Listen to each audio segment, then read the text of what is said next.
Okay, so second YouTube video finally underway. Well, not really my second YouTube video, but just the second one that I think is actually decent.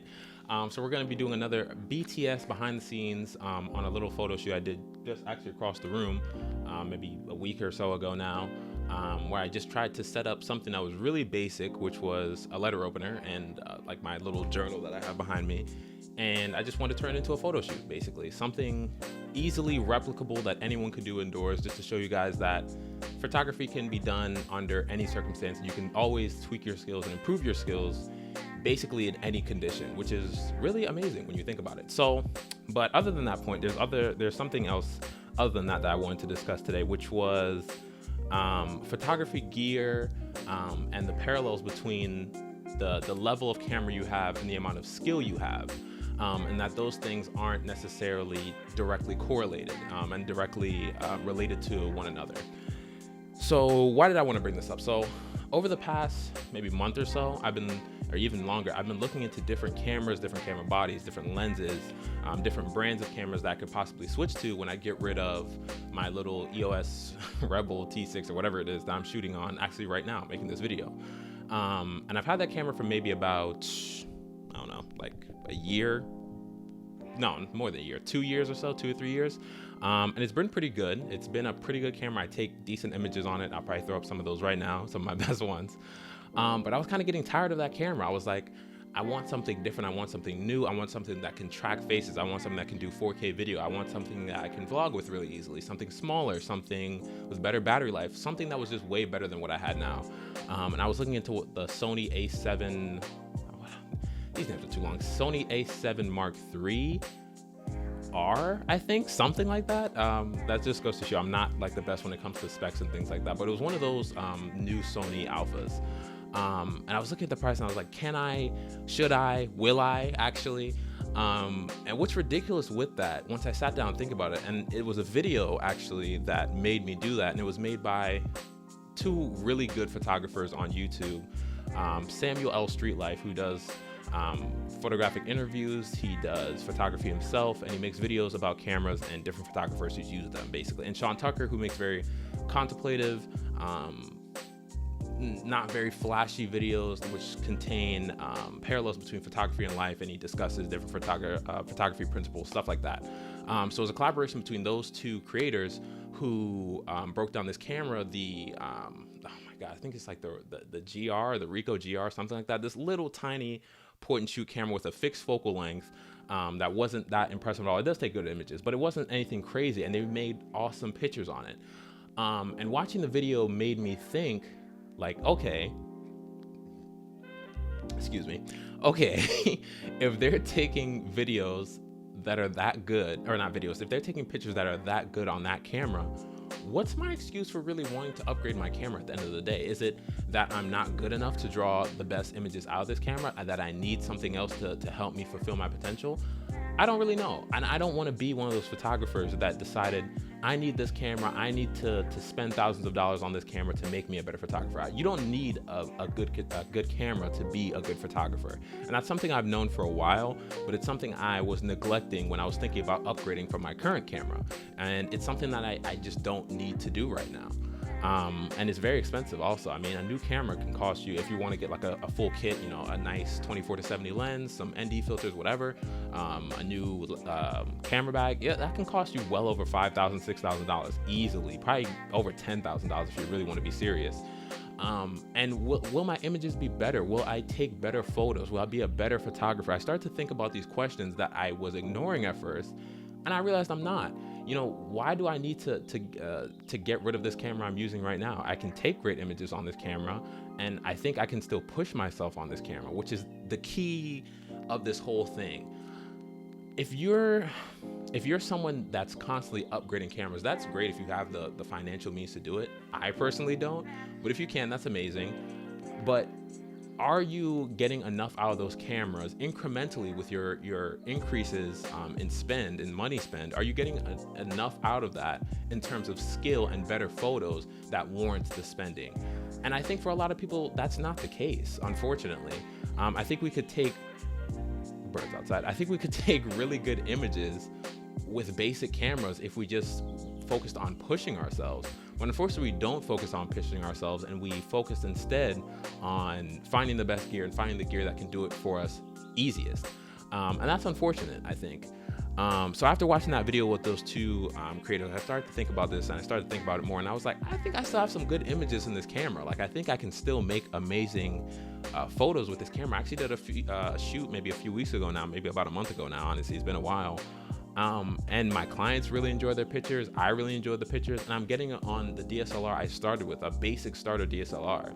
So I think until I fully master this camera, until I know all the settings, until I know all the menus, until I know everything about it that makes it a good camera for me, why exactly am I upgrading? And unless I'm able to truly justify it well enough, and of course I had the financial means to do that, I'm not gonna upgrade. You know, my videos might not be the best, highest quality. My pictures might not be as crisp as they possibly could be, but my photography isn't based on that in the first place. My photography is based on creating amazing images in circumstances that might be less than ideal. Maybe I don't have the exact perfect lens that I want. Maybe I don't have the perfect time of day to take pictures, but I can still make amazing images. And I think being a versatile photographer and being a photographer and a creator, if we're talking about on a grander scale, being a creator that can make their art come to life under a range of circumstances is more valuable than someone who can only get a good image under certain specific conditions, unless they have the flash, unless they have the ND filter, unless they have golden hour, blue hour, all these extra things that they're using to enhance their photos. That's a good thing. That's not a bad thing at all, because who doesn't want to get the best photos at the end of the day? But when you take away those extra things, when you take away all those extra attachments and all that extra money spent, how good of a photographer are you? That's the question you really need to ask. And if you're good enough to warrant those upper level cameras, do it by all means. But if within yourself you know that you're not on that level yet, don't spend that money, because it's not worth it yet. And that's basically what I learned. And it was a lesson that took me a while to learn, because I was interested in getting a new camera for a while, but it's just not the time. I think I'll know for sure when I'm ready to upgrade, when I know I've truly outgrown this camera. But right now I'm not good enough to warrant that next level. So I'm going to wait, and I'm not going to try and justify something that I truly don't need. And I'm going to try to make the best images with what I have and with the circumstances I'm faced with. And that's what this behind the scenes is about. So I wanted to give this little prelude to kind of introduce and set the mood for these pictures and my voiceover that I'm gonna do. So this shoot was done literally on a desk with my lamp, with a letter opener, and a blue journal. Because I kind of had like a contrasting color. That was it. I had no extra lighting. I used two lenses. I used my kit lens, and I used the 50mm, my two go-tos pretty much, because that's what I use all the time. And that was it. That's all it took to make the shoot come to life. And I think I got some good pictures that are worthy to talk about, and will be good and interesting, and show you guys that you don't need a million and one different things to do a solid shoot. So I hope you enjoy those, and I hope you enjoy the video overall.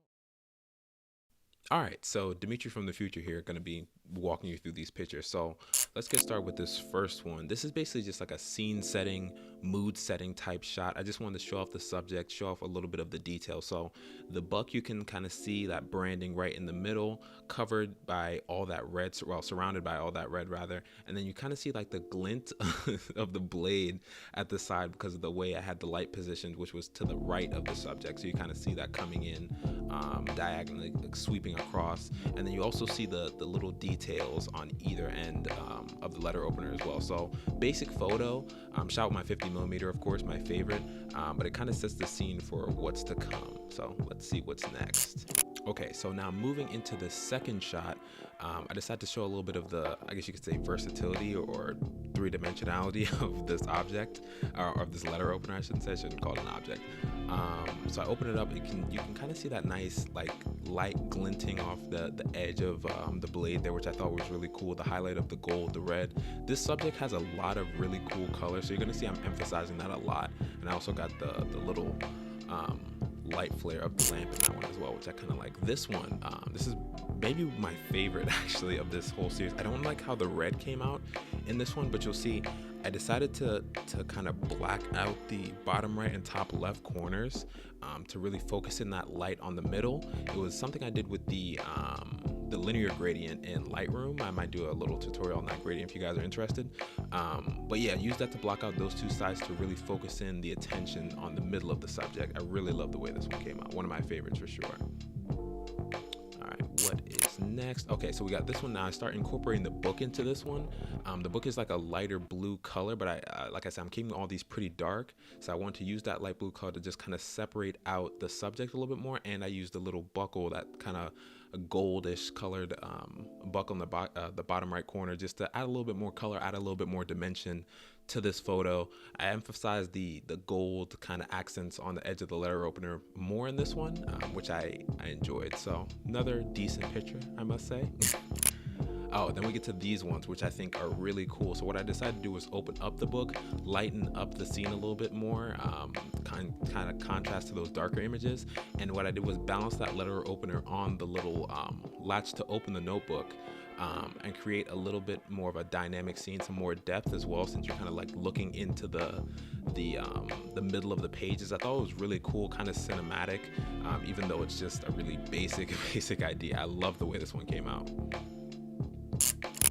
Okay, same idea here, different a slightly different application. So what I did was open up the book on top, balance it on the top of the pages, and then also take the little bookmark and kind of drape that through the scene and kind of have it as like a winding subject, kind of drawing you through the scene from the bottom of the pages and the bottom of the photo to the top of the photo. And it also adds some nice color contrast with blue as well to contrast the red of the letter opener. So this is just all little things you can do in your shoots, even if you're at home, even if you're on a desk, to make it look more interesting. These were ideas I just came up with in the moment. I didn't even plan any of these out. So get creative. Basically this one, I basically the exact same thing, but I wanted to rotate the picture. And this was another thing I wanted to talk about in the shoot, was rotating a photo to kind of get different angles and different perspectives and seeing what you can create. Because a lot of the times I'll do this in Lightroom, literally just hit that rotate button to do 90, 180, and keep going until I kind of get something that I like and I see an angle that I find is interesting. It's a great way to spruce up pictures that you think are kind of boring. Just go in Lightroom, play around with some of those basic things, and you might actually create an image that you're a lot more pleased with. So this is basically the same image as before, but just turned, and it's fairly different. The vibe it kind of gives off. All right, and then also I decided to kind of bounce the book on my lamp. So I have that light shining directly down on the blade of the letter opener, and all the colors are nicely saturated in this one as well. And like I was talking about before, I kind of used that blue to contrast the red. That's why I think these two subjects work so well together. The blue is the backdrop, the red letter opener is the main subject. Two really small things, but when you put them together correctly, it's pretty impactful. All right, and then this one, basically I kind of go back to that concept I did before, but now I open up the pages so the light is hitting it in such a way that it creates basically a white backdrop instead of that light brown one that I had before. But I basically use the same idea. You can kind of see the words coming through on the pages a little bit more. I think it's kind of more intimate, kind of tells a little bit of a story, I think. And then also threading that bookmark through the middle of the book as well to kind of create that second subject to kind of draw your eye into, almost like a leading line, really, now I'm looking at it. All right, and that's going to be the end of this video. Thank you guys for listening to this one. I hope you enjoyed my little quick analysis here. If you wanted to hear me go more in depth into how I took these photos, head over to my blog, where I talk a little bit more about that in detail. Make sure you follow me. Make sure you do all that fun stuff. Peace.